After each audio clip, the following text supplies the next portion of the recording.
Guys, Safari again. I hope I'm not boring you. This is not for entertainment, it's actually meant to be educational.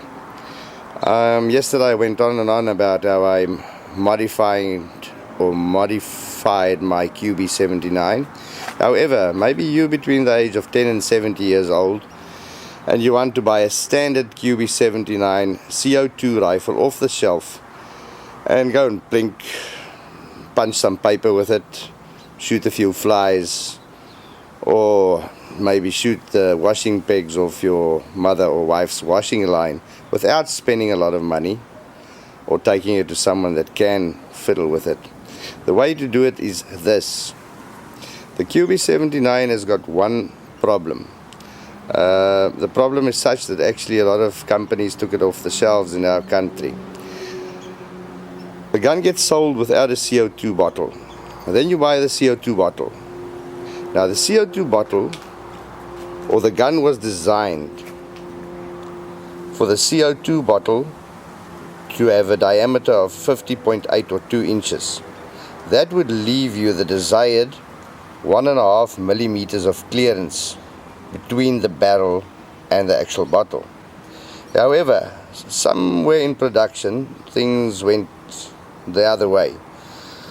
The bottles are now around 53 millimeters in diameter, which means that many of them, most of them, now actually touch the QB's barrel, deflecting it into a direction that you don't want it to.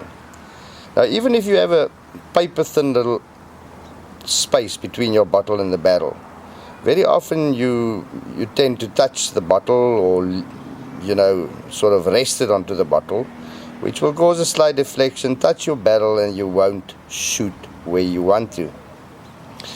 Okay, so how did I solve that problem? I went to the shop knowing fully about this situation. So, first of all, I looked at the gun and I asked them if they know about this. They said, yeah, they've heard of it. So I asked them to bring me a box of 9-ounce CO2 canisters. I was armed with a vernier. You don't have to be. I measured it, and yes, it was around 53, but less, but more, whatever. So I went through that box, and I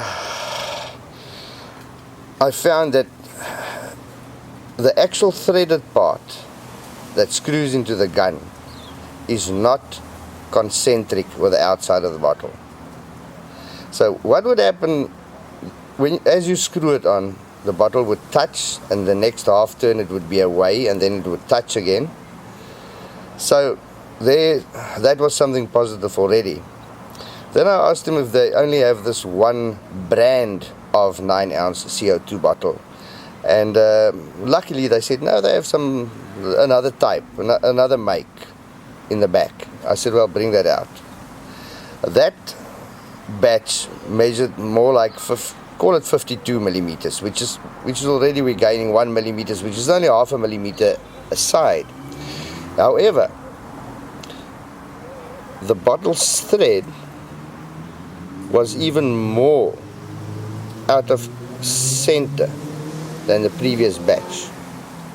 Now in this crate there was about 24 bottles, and I didn't have to go through more than half the crate to find my bottle. Then when it's touching, we would have this scenario. In other words, it would be tight with thread in the up offset position, bottle hanging slightly to the bottom, and the necessary gap between the barrel and the bottle. I managed to get 2 bottles out of, as I said, a half a box that I went through. So that's what you do. You go pick up your rifle. You tell them to bring all the CO2 bottles they got, and you physically screw them onto your rifle. This is not the problem. This is high pressure air. That's a smaller bottle. And you screw it on, and when it's in the tightened position, you make sure that you've got that gap.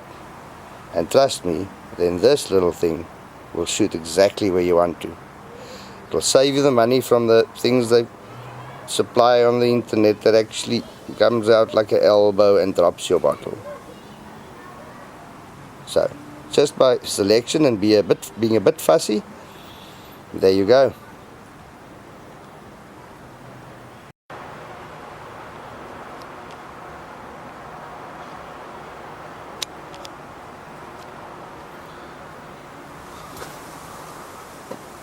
Okay guys, we're hunting flies.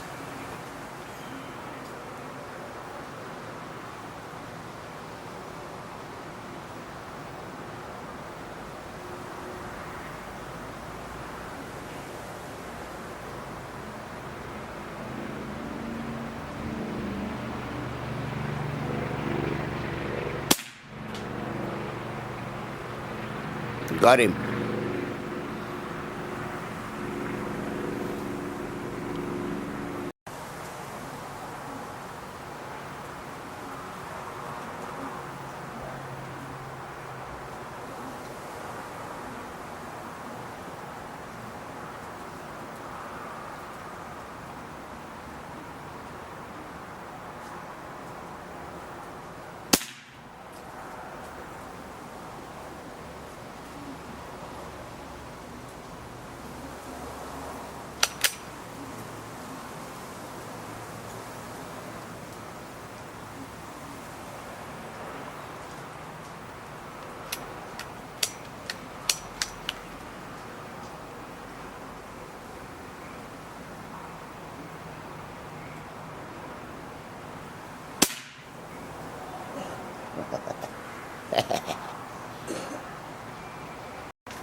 Okay, our piece of meat is crawling with flies now. Let's see what we can do.